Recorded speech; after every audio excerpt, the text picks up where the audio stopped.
Selamat pagi anak-anak, apa kabar?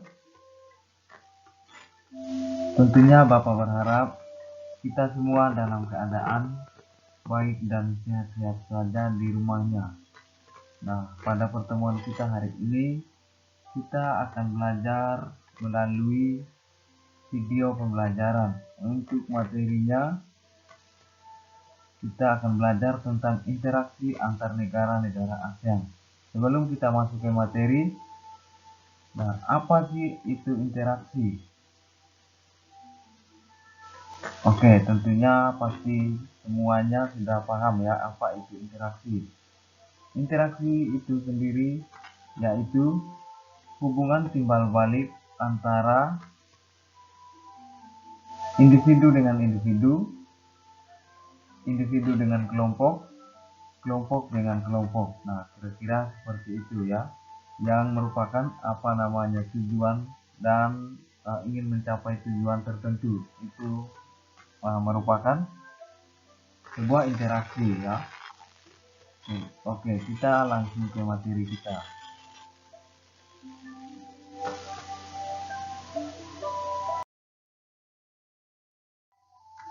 Nah, di sini ada pengertian faktor pendukung dan penghambat kerjasama.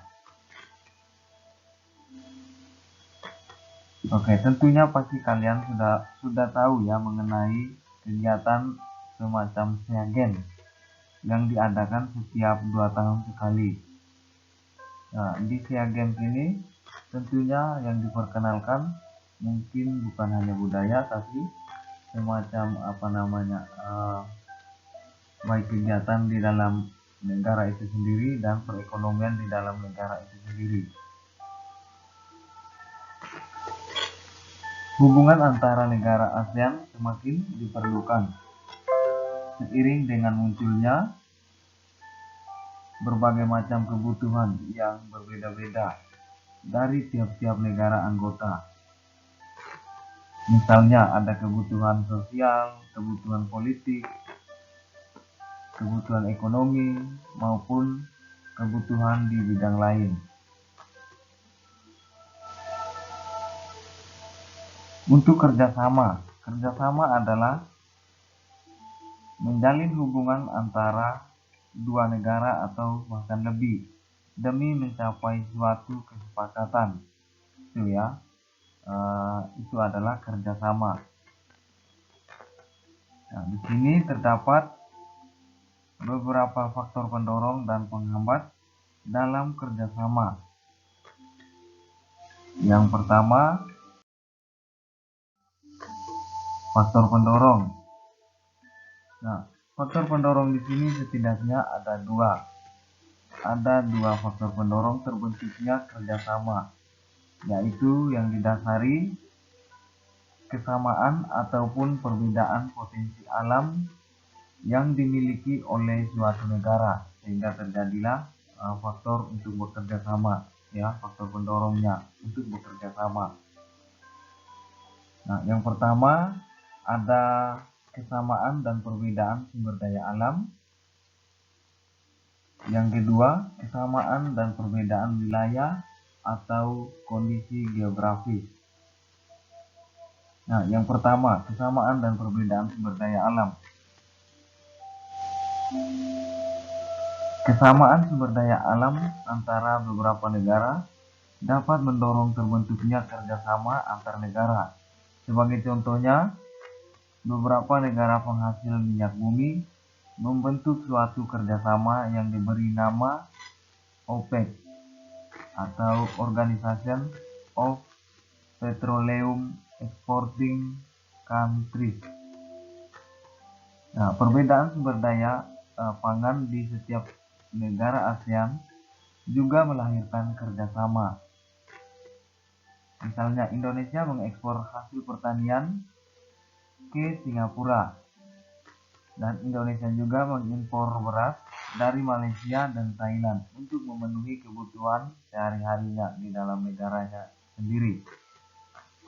Oke, yang kedua ada kesamaan dan perbedaan wilayah atau kondisi geografis. Karena kesamaan letak geografis, beberapa negara di satu kawasan atau satu kawasan region pada umumnya mengadakan kerjasama untuk menjaga stabilitas dan keamanan negara. Contohnya, negara-negara yang terletak di wilayah Asia Tenggara membentuk kerjasama melalui organisasi ASEAN atau Association of Southeast Asian Nations. Nah, yang berikutnya adalah faktor penghambat. Nah, selain faktor pendorong, ada juga faktor penghambat yang terjadi ya di antara beberapa negara dari ASEAN itu sendiri. Nah, yang pertama misalnya perbedaan ideologi. Yang kedua, konflik dan peperangan. Yang ketiga, kebijakan protektif. Yang keempat, perbedaan kepentingan tiap-tiap negara. Nah, perbedaan ideologi, misalnya faktanya saat ini hampir tidak ada negara ASEAN yang menutup diri dari kerjasama antar negara ASEAN. Perbedaan ideologi ya, ideologi dari tiap-tiap negara ASEAN yang tentunya akan menghambat terjadinya proses interaksi ya antara negara ASEAN. Yang kedua, konflik dan peperangan. Nah, kondisi konflik atau peperangan di sini yang terjadi di dalam negeri maupun antar negara tentunya akan mengganggu kestabilan atau stabilitas negaranya sehingga akan menghambat kerjasama. Yang ketiga, kebijakan protektif. Suatu negara yang menerapkan kebijakan yang bertujuan melindungi kepentingan dalam negeri dan meningkatkan daya saing, misalnya tidak menerima impor hasil pertanian karena dapat mempengaruhi kondisi pendapatan hasil pertanian di dalam negerinya sendiri. Nah, dampak kebijakan ini juga mempengaruhi hubungan antar negara sehingga menghambat kerjasama yang harmonis. Lalu yang keempat, perbedaan kepentingan tiap-tiap negara. Kerjasama dibutuhkan bagi perkembangan dan masa depan negara di dunia. Akan tetapi, dalam kerjasama antar negara, tiap-tiap negara memiliki kepentingan yang berbeda. Perbedaan ini dapat menghambat kerjasama yang harmonis tentunya. Berikutnya tentang bentuk-bentuk kerjasama, baik di bidang sosial, politik, budaya, pendidikan, dan perkembangannya. Bentuk kerjasama di bidang sosial dan budaya, bentuk kerjasama di bidang politik dan keamanan, dan bentuk kerjasama di bidang pendidikan.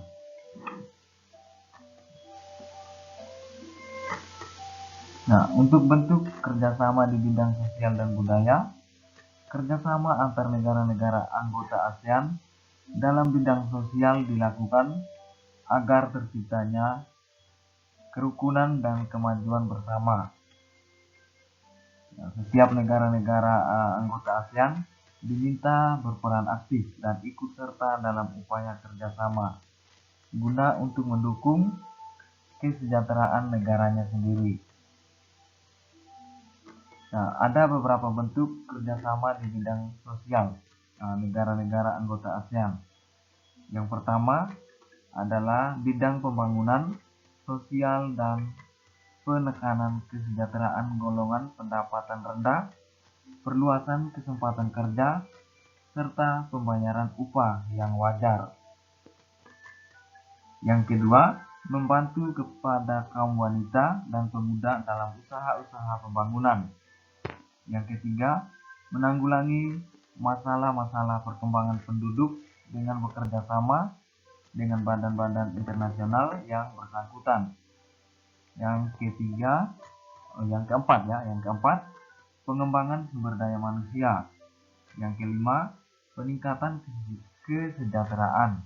Yang keenam, program peningkatan kesejahteraan makanan dan obat-obatan. Ketujuh, pertukaran budaya dan seni, juga festival film ASEAN. Kedelapan, penandatanganan kesepakatan bersama di bidang pariwisata ASEAN.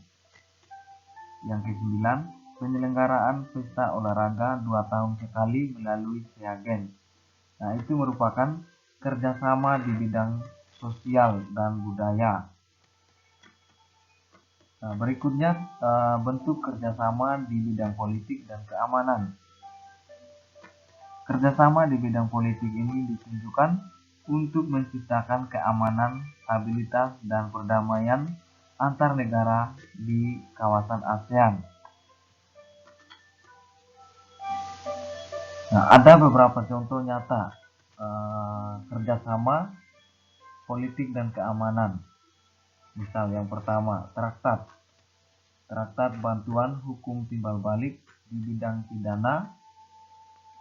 Yang kedua, Konvensi ASEAN tentang pemberantasan terorisme. Yang ketiga, pertemuan para menteri pertahanan yang bertujuan mempromosikan perdamaian dan stabilitas kawasan melalui dialog serta kerjasama di bidang pertahanan dan keamanan. Keempat, penyelesaian sengketa Laut Cina Selatan. Yang kelima, kerjasama pemberantasan kejahatan lintas negara yang mencakup pemberantasan terorisme, perdagangan obat terlarang, pencucian uang, penyelundupan, dan perdagangan senjata ringan dan manusia, bajak laut, kesejahteraan internet, kejahatan internet, dan kejahatan ekonomi internasional. Yang keenam, kerjasama di bidang hukum, bidang migrasi dan kekonsuleran, serta kelembagaan antar parlemen. Yang berikutnya, yang ketiga, bentuk kerjasama di bidang pendidikan, kerjasama bilateral maupun multilateral. Kerjasama bilateral misalnya satu negara dengan satu negara. Kalau multilateral bekerja sama dengan banyak negara. Nah, di bidang pendidikan yang terus dilakukan oleh negara-negara ASEAN demi tercapainya tujuan peningkatan kualitas pendidikan di Asia Tenggara dan meningkatnya daya saing internasional. Nah, ada contoh bentuk kerjasama negara-negara ASEAN dalam bidang pendidikan. Misalnya yang pertama, ASEAN Council of Teachers Convention atau disingkat ACT. Nah, program ini dilaksanakan di Sanur dan Pasar dengan tema ASEAN Community. Nah, pada pertemuan ini hadir organisasi guru dari Indonesia, Brunei Darussalam, Malaysia, Filipina, Singapura, Thailand, Vietnam, dan Korea Selatan. Nah, ini berarti menandakan bahwa kerjasama multilateral ya, tidak hanya di dalam negara region tetapi dengan negara luar juga. Lalu yang kedua, contoh kerjasama yang kedua, penawaran beasiswa pendidikan. Contohnya Singapura memberikan beasiswa pelatihan pengelolaan jasa pelabuhan udara, kesehatan dan keselamatan kerja industri, dan lain sebagainya. Yang ketiga, negara-negara ASEAN memanfaatkan beasiswa untuk belajar di berbagai universitas di negara-negara ASEAN dan bahkan sampai ke negara Jepang atas biaya yang diberikan oleh ASEAN. Yang keempat, yang terakhir ya, Olimpiade di bidang pendidikan. Seiring diadakan pada taraf regional Asia Tenggara, contohnya Pertamina penyelenggaraan Olimpiade Sains Nasional. Oke, itu dia ya untuk bentuk-bentuk kerjasama di bidang pendidikan. baik di negara region dan negara-negara yang ada di Asia. Oke, mungkin itu dulu untuk pertemuan kita hari ini. Saya cukupkan. Selamat pagi, semangat belajar di rumah. Jaga kesehatan ya, jangan lupa jaga kesehatan di rumahnya. Terima kasih.